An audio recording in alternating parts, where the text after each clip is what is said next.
Hello, everybody. Welcome to Dental Voice, Season 2 with Zyrus. My name is Rolando. Thank you for joining us. Really appreciate it. The purpose of Dental Voice is to hear professionals in dentistry, get their perspective, get an understanding of the things that they're seeing, opinions, and most importantly, advice from them. I'm really excited to introduce our next guest, our new guest. Holy cow. Never been on the show before, but has an incredible amount of experience, expertise, and is going to focus on, what practices basically need to do to be successful in a COVID and post-COVID environment. Everyone, please meet Dr. Marc Liechtung. Dr. Liechtung went to University of Pennsylvania. A couple things about him, and I'm not going to go crazy, but you need to know. He started his own practice, built it huge, and we're going to hear a little bit about that. Sold it, bought it back.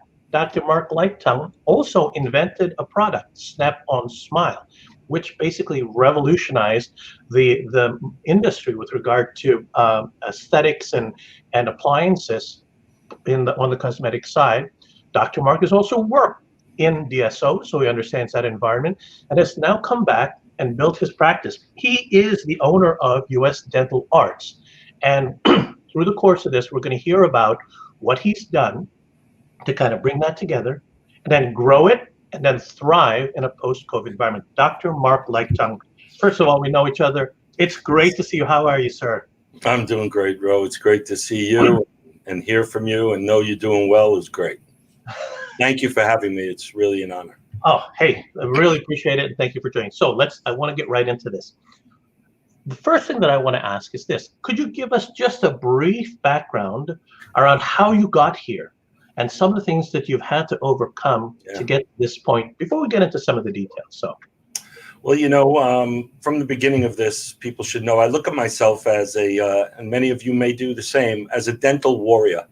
And that's a positive aspect. Dentistry is a great, wonderful profession, and that'll be the common denominator today for me because obviously, I'm in it this long, and I've seen many different aspects, as Rolando has alluded to. I've been in front of the aisle at a convention, walking and buying supplies, and then I've been behind the booth where I've created a product, marketed it, lectured on my own, and then was lucky enough to get absorbed and taken over by Denmat, which was a great honor, and I got a chance to meet phenomenal people along the way. But I like to believe that really, the beautiful thing about dentistry, and we'll get in that today, is it really has something for every aspect. If you're a clinician, it has unbelievable aspects to keep growing your knowledge and your armamentarium, and you'll hear that from me a lot today. And if you're somebody who just loves the business aspect or the aspect of corporate, it has that now. In the last 10 years, we see the advent of DSOs. And I'm somebody who has, I think I've done a lot in all the arenas. I'd like to believe that I'm been pretty successful in all those arenas. And I do want to add why. One of the reasons I feel I was successful is because when I was creating a product called Snap-on Smile, which is a clinical product, a clinical appliance, and learning all the pros and cons throughout, I was a hands-on wet finger dentist. So I was in the mouth all day, every day. Now that I'm building a group, really unbelievable, in my opinion, group of young dentists and young professionals that have helped us build some great practices, I've absorbed myself into more of a CEO role of that business with the knowledge of dentistry. I don't think anything can substitute people like us, these warriors that there's so many of us. I'm not one, I'm just one that's here now, that you must have the knowledge of dentistry because that is the most important aspect. We sell dentistry. And it's amazing, and I appreciate that. I want to get into a couple things. First of all, Sure. The context, you say dental warrior, and basically it depends on you, us. What does that mean? Help us understand, because in order to grow, is it just you, or what's involved with that? It brings me back to a story. I must say, because this is where really I think I've learned what we're up against. My father, he should rest in peace, was in real estate, successful. He was a great fan and helped me along the way. but he was in corporate America. And I'll never forget the day about 25 years ago, I started a practice in the Lincoln Center area of New York. And for those of you listeners who are ever in Lincoln Center, the name of our practice here is Manhattan Dental Arts. Come visit. You'll see some great things. And more importantly, you'll see a great team. But my father came one day to the waiting room and he had a toothache. And I saw him in the waiting room looking around. So as I passed the waiting room and going to another room, waiting to get an opened operatory to treat him, I stuck my head out in the waiting room and I said, "Dad, are you okay?" He goes, "Now here's a gentleman, a man that has worked with hundreds of employees that he worked with in corporate America." He looked around, saw 2 assistants, 2 gals, 2 young ladies at the front desk, me running around. And he goes, "Is this all yours?" I said, "Yeah." He goes, "It's amazing."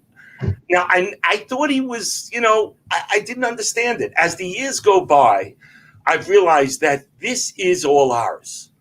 The team, the people, the payroll, the marketing, the supplies, the ROI and everything we do, the lab bill that if we could cut it down 2 or 3 points and stay within the numbers that'll make us profitable, that's what he meant by "this is all yours." He doesn't need to worry about that. He was able to use the corporation's accounting department. But we're the warrior. We're the chief cook and bottle washer. We do the dentistry, we do the marketing, we do the selling, and we hire our team. And then we train our team. So we are CEOs, CFOs, and COOs of our practice. And as we grow, we need to make that decisions that we haven't been taught in dental school. And there's nothing like experience. So really, that's what has made me realize that in order for us to be successful in this industry, you really have to master more than just a great crown prep. So let me ask you this, and thank you for that. I love the story about. Yeah. I'm sure your dad was incredibly proud. Can you imagine what he could see it now? So, in our current situation, COVID came into here and literally kicked everybody's butt. Yeah. And when you look at the experiences that clinicians are having out there, when you look at the experiences that small business owners, large business owners are having out there, some of them are really struggling. Now, if I understand correctly, your businesses, your offices are doing well. Help us understand, what is it that you're doing and why it's working in a COVID and post-COVID kind of environment? Yeah.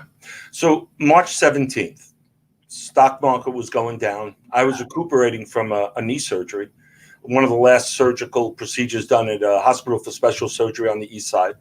I was in my apartment with my wife, and my broker called me about, just like every other person had their broker call, and said, "We better get adjusted for pretty stormy, next few months."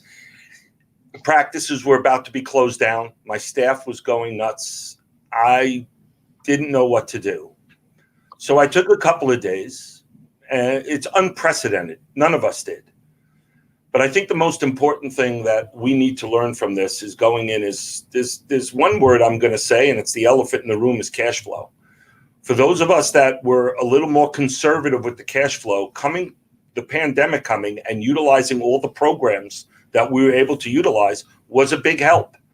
Once I realized that this is ahead of us, that there's no time for people like us meaning clinicians, owners, warriors. There's no time for us to stick our head in the sand and say, "Oh, please pass over," and let it just happen. We have to take action. So what I did was I want to say, I can't go on without saying the accolades of a million times to my administrative assistant, Bridget King, who has always been there for me to be a sounding board. And everyone has a manager. Bridget's a little more than just a manager, but everyone has somebody they need to run off their ideas and their fears. And we all had fears. But when you look at what was ahead of us, we had to make decisions about furloughing or terminating. We have to make decisions about how we're going to handle the rent. And when you put this all in perspective, you laid out a plan for whatever plan that was. My plan was to analyze every aspect of each practice I owned. And what I mean was we changed marketing programs. We did some renovation. I bought 2 practices in New York City at an amazing rate, at a very, very low price, because people were getting out. And I believe in this city, and I believe in what we can do. Now, I'll give you an example. I bought a practice in the East Village in New York City, and it was a very underperforming practice. This is the 2nd month after a total renovation. We are going to 5-time multiple, or 5 times the revenue that this gentleman did, we're going to do this month. We built a quarter or less than $250,000 practice, and we're on par if we just take October. And I'll tell you why that is so gratifying to me, and I'll go through it with you in October, and we've done 5 times the revenue, and we're now on par, if we keep to it, and there's no reason not to, $1 million practice.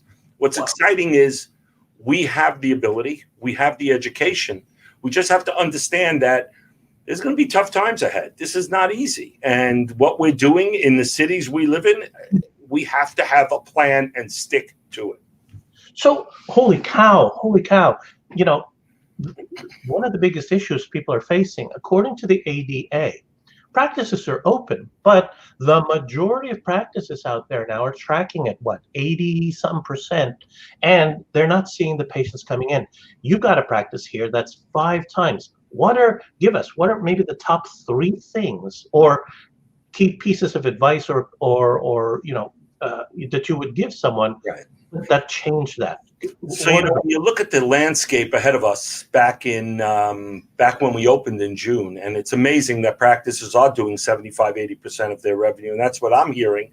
And that's wonderful. That's a testament to us as a profession and professionals, because we're really fighting the fight, as I like to say. But back in June, when you opened, we knew October and November would be the toughest 2 months, because there were no recalls, no hygiene. And I am a believer that hygiene drives the bus. It's the engine that moves all practices for the doctor's treatment and patient's comfort.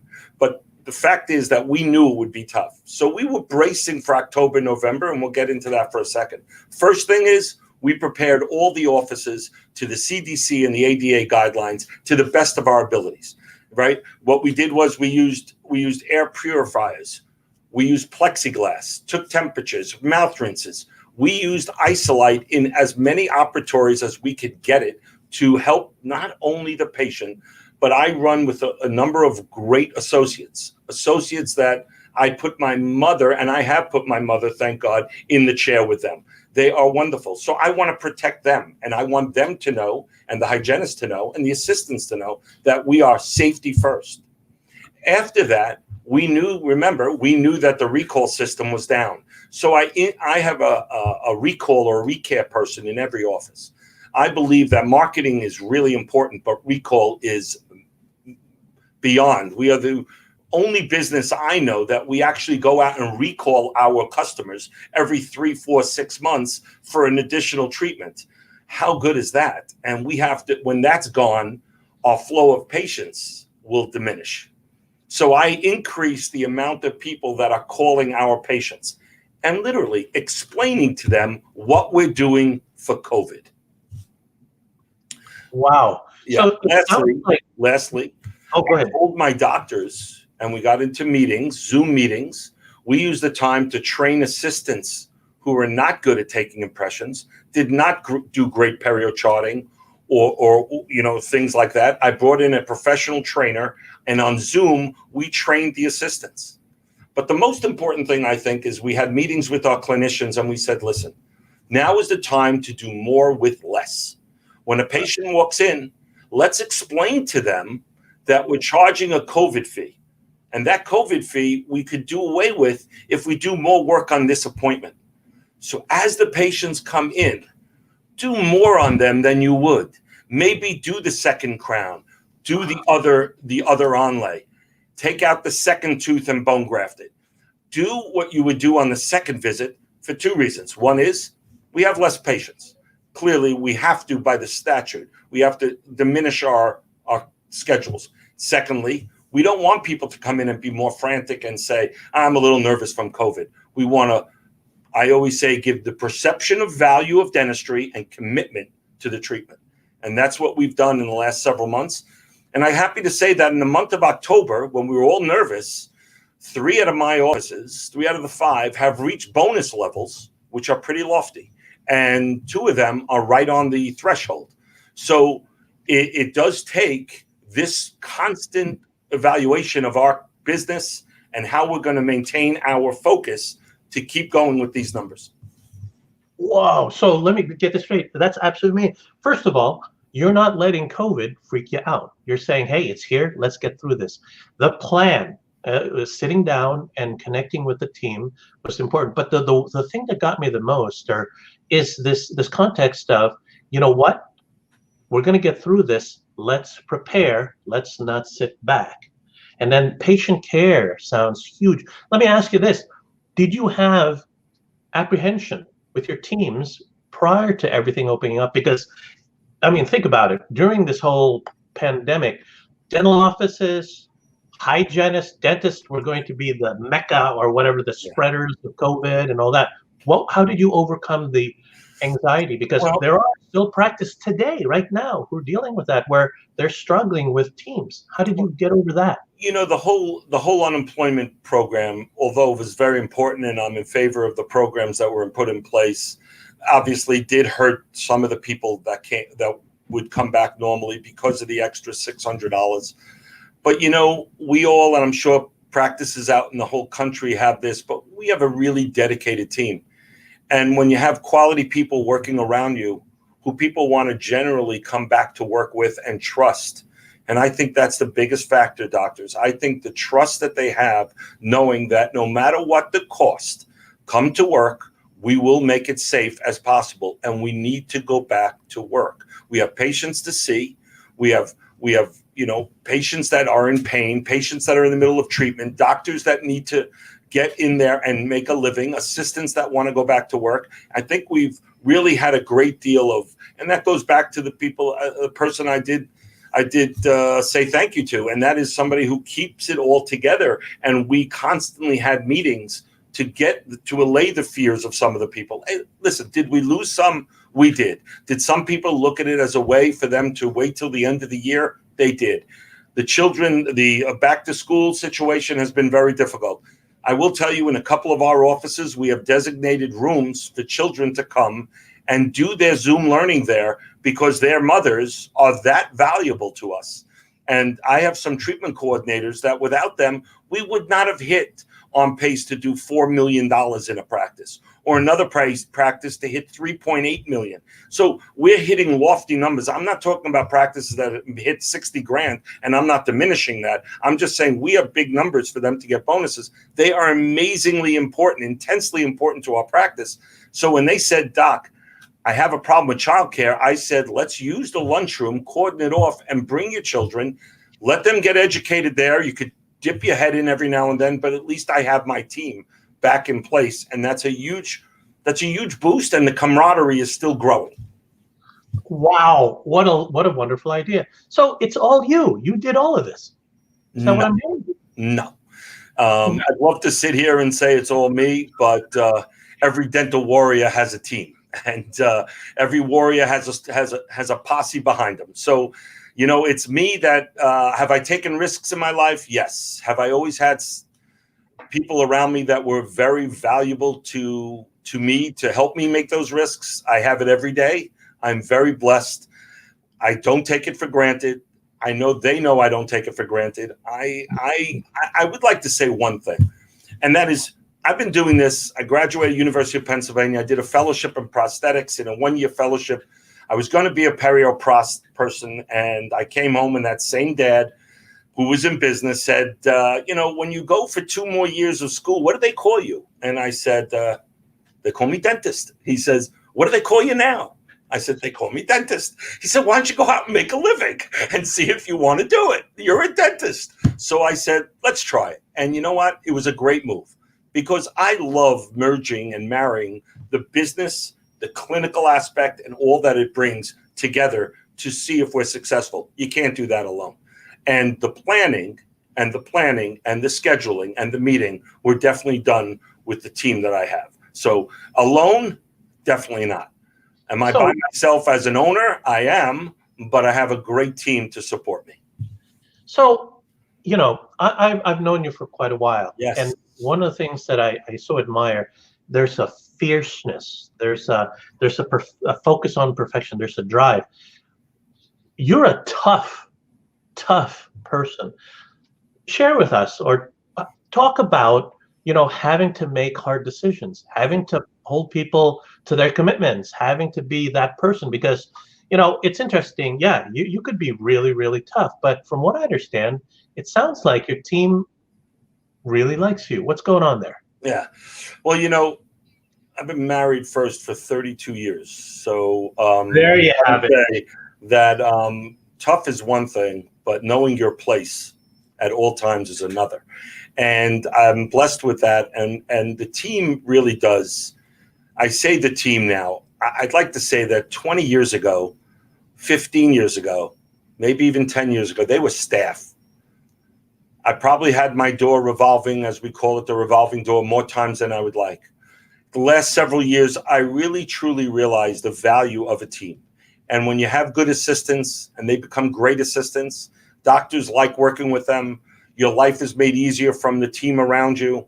That is something that, although you have to be tough in business when you're dealing with leases and doctors and vendors and all the supplies that we deal with, but understanding that you're coming to work, valuing the people around you now, today, is immensely and unbelievably beneficial to all of us. Years ago, I didn't appreciate it as much, and I'm going to be the first to say it. I thought it was all me. Yeah, Yeah. If I may, and I don't want to get too deep, but Yeah. what went from me to hold on a second, I need to, what kind of triggered that? Because there are dentists out there who own their businesses and they're dealing with all the issues related to now overlay on that COVID, and they're taking everything on themselves and they're struggling. What was it that triggered that, and how did you see the difference? A couple of things. One is, I built a very large practice in New York, about $5 million, and it was bought by a DSO.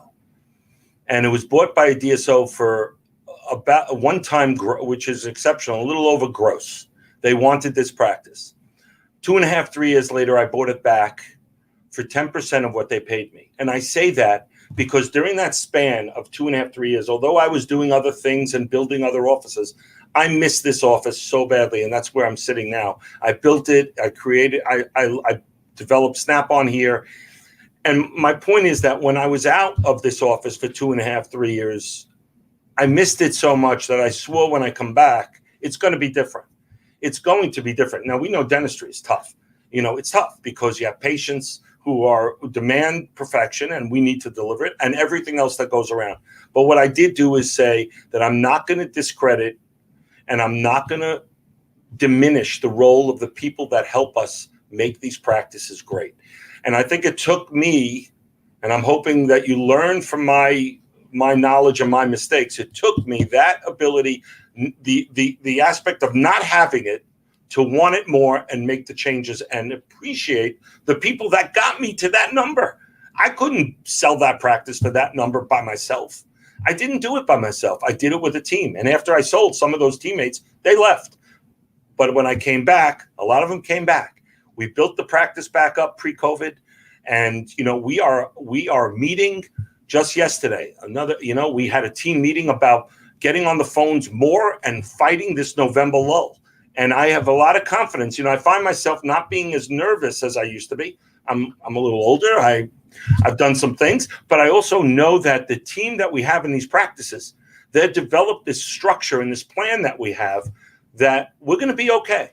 And not that I think it's not worrisome, but there's no reason to show. We are the captains of our ship.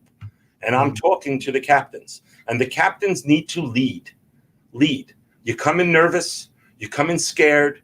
You start treatment planning too aggressively. Things are going to come back. Stay the course.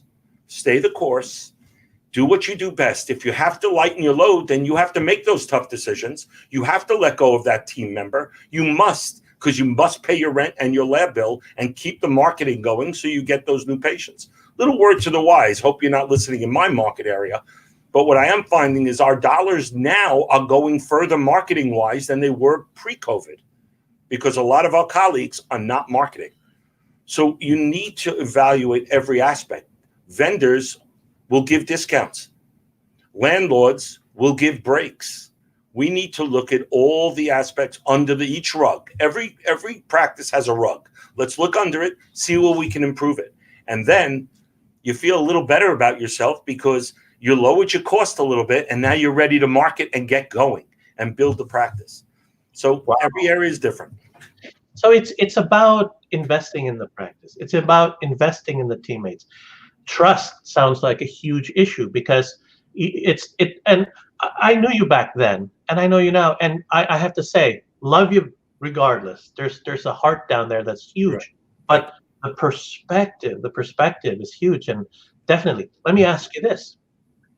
Several of our other clinicians have mentioned, like Dr. Laskin and Dr. Schlesinger, this is actually an environment to actually invest and grow your business. And you mentioned, adding additional practices or going out.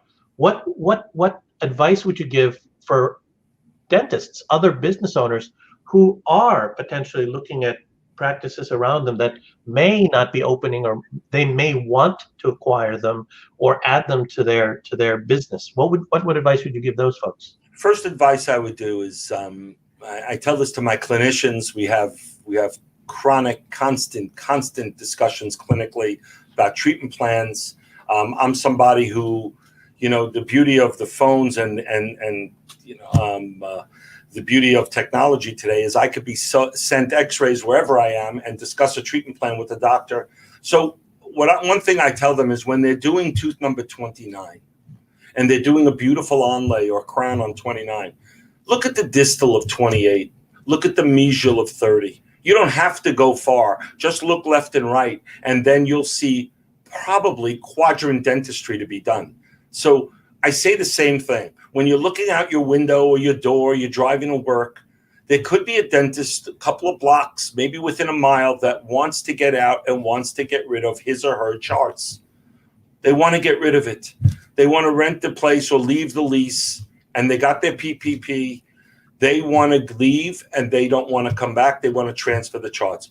Constantly know your surroundings. And I agree with those doctors.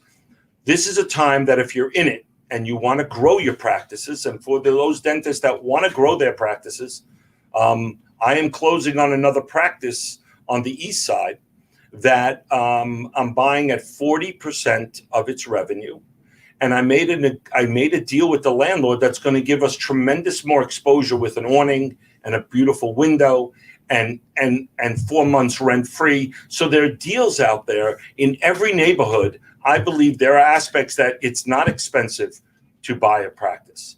It's taking that risk of debt if you need it, and don't be afraid, because we are clinicians. There are 99%. It's literally 98.7% of dental practices in this country are existent, are solvent. They go forward. They are producing a living for the clinician, for the dentist. What I'm saying is it's very rare for a dental practice to go under. We need to take the systems that we believe can develop. We need to learn systems if we don't have it. Somebody like me who's been doing it a long time has systems, believes in hygiene, treatment plan coordination, recalls, marketing, yes, because somebody needs to know about us and our wares. And today with SEO and all the good social media, you can get the word out much more inexpensively than years ago. Do not be afraid of that. And I just think that you have to keep looking around. The doctors that you mentioned, I think this has been, I hate to say it because it's been horrific from standpoint I lost friends, but at the same time, from a business standpoint, if you told me I'd be the way I am November 1st, when you told me March 17th, I would say you're you're either doing something funny or you're just telling me lies. Because, but if you look back, we've done some good things as a profession, as an association, and as clinicians. We've done some good things. And I don't want to diminish what we've done here in New York, but New York was ravaged. It still is. And yet for us to hit some of these goals, this is amazing. I mean, they're listening, they're absorbing the constant plans. Stay professional. Tell the patient on the phone now what your office is doing for COVID. Tell them it's safe. You need to take care of your teeth. You need to take care of your health. We are doing everything we can. You will not wait. You'll be brought right into the operatory. Everything that can allay their fears. And once they're there, more with less. And that's going to be a tremendous aspect. I tell my clinicians, and I'm with them all the time, I can accelerate your education. I can teach you everything I know, but I can never substitute your experience. Your experience is going to be your experience. Wow. What I'm doing here is accelerating what you really do know. It has to be brought out at the time of different treatment plans, different situations, but seeing it over and over, you can't substitute that. You can't substitute that. A mentor of mine said that, Mark, you want to have a practice that's 10 years old. And the only way to do that is be in practice for 10 years. The one thing I'm going to say is that we are so lucky when we come out of this on the other side that we went through it. Because some of us remember 9/11. Some of us remember here in the East Coast, Sandy. Some of us remember different areas of the world with the floods and the fire. I mean, we are all dealing with different things. But if you stick to the plan, you stick to your team, and you move on the other side, it's going to be rewarding. And that's why I call myself a dental warrior. Wow. Really, really great stuff. I need to know. And if I may, I love the energy. I love the fact that you recognize, you're not ignoring that this is a crazy time, and you're not ignoring that it's incredibly difficult, but you're choosing to focus on it. How do you keep that energy? How do you keep the motivation? How do you stay positive with it? Because I've had a lot of experience with you, and there were times when, things, the proverbial poop hit the fan, and it really freaked you out. And now something I notice is a calmness to you, kind of a focus. What happened? How did you get there? What's driving that? Where's the energy coming from? I go back to what I'm saying. If I came in looking to bail, what would the people who work for me say? What would my children say? We don't have that opportunity when we choose to be an entrepreneur. We don't have the opportunity. Listen, I come to work every day. I try to move every practice forward along with the help of my assistant. We move things forward, and my people and my team forward every day. I could stay and golf another day. I love this. I love dentistry. I think I've been somewhat of an asset to it, but it's been so much more of an asset to me. And it has given me the confidence because this is what I know. I know clinical dentistry. I know treatment planning. I know how to run an office. So if I know your offense and I'm playing defense and I know how to stop you, what's my fear? I think that what's ahead of us is going to be better than what we've come through. And I'm not overly confident. I don't sit back and have my druthers on decisions we've made. But I have to, for what we've been through and where we are, we're a very confident group, and we're sure that we're going to come out of it from the other side. And I hope that doctors that are listening, if you have any questions, please reach out, because I think we've got it inside of us. And if you told me this in 1987, that I'd be somebody like this or that, I'd say you're nuts. I'm going to practice dentistry my whole life. But dentistry has so many different aspects, so many. And Rolando and I have traveled together and lectured together with some great clinicians. And these people you see in the journals, and when you talk to them, they're just like us. They're really in love with dentistry. They love what they do. They care for their patients, and they love their team. And they stay on message, stay on plan. Confidence grows with experience. I do have experience. That is so cool. So First of all, I would love to spend so much more time. There's so many other areas, but I want to be respectful for your time. Also, I think there are additional things that we can focus. If I were to ask you to kind of sum this up, and over the past 30 minutes or so, you've shared so many really cool things and nuggets and advice. If you were to sum this up for patients, for your team, for colleagues, what would your closing message be with regard to going forward from this point and dealing with and thriving in the post-COVID environment? What would that be? If I have to think about the one aspect that we have to do as clinicians, it's during these trying times, maintain your integrity, maintain the level of quality. I don't build practices by lowering the insurance rates. I don't build practices because I'm the cheapest guy on the block. We have phenomenal clinicians. And a hygienist came to me the other day and she thanked me after being with me for 2 years. And she wanted to tell me, Dr. Liechtung, I love working here. She doesn't see me every day. And I said, Lena, why? And she said, because you never ever had a meeting where you asked doctors or hygienists to find stuff that wasn't there. What I'm saying is we must always remain true to ourselves. And the integrity and the quality that we had pre-COVID, during COVID, must maintain throughout. When you lose that, you're losing a lot more than you can imagine. You're losing the ability to go to sleep at night and saying, I've done the right thing. The one thing I always tell my doctors is treat them like they're going down the block for a second opinion. And that is the definite aspect of this job, of this profession. It's beautiful, but you must maintain your integrity throughout this pandemic. And we're going to get through it, and we're going to be great for it. And you're never going to have to say you compromised. My message is don't compromise. Learn about your business. Every aspect of the business should be evaluated. Are your dental supplies at 5 to 7%? Are your dental lab below 10%? Are you marketing at a rate that you can handle? And how's my lease? We could talk about that forever, but the most important is the integrity, the compassion, and the level of quality that we bring. Thank you so much. Really appreciate that. Dr. Marc Liechtung, thank you so much for joining us. Thank you for sharing that. Some really cool things there. Hey, if people wanted to get in touch with you, what would be the best way to do that? Best way would be email at mliechtung@gmail. And love to hear. And if anyone does have a question about something, there's some fascinating things to do with leases out there. And I must tell you, now is the time.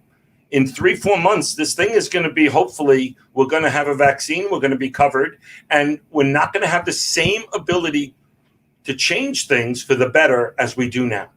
If you have any questions, please send me an email, and I'd love to hear from you.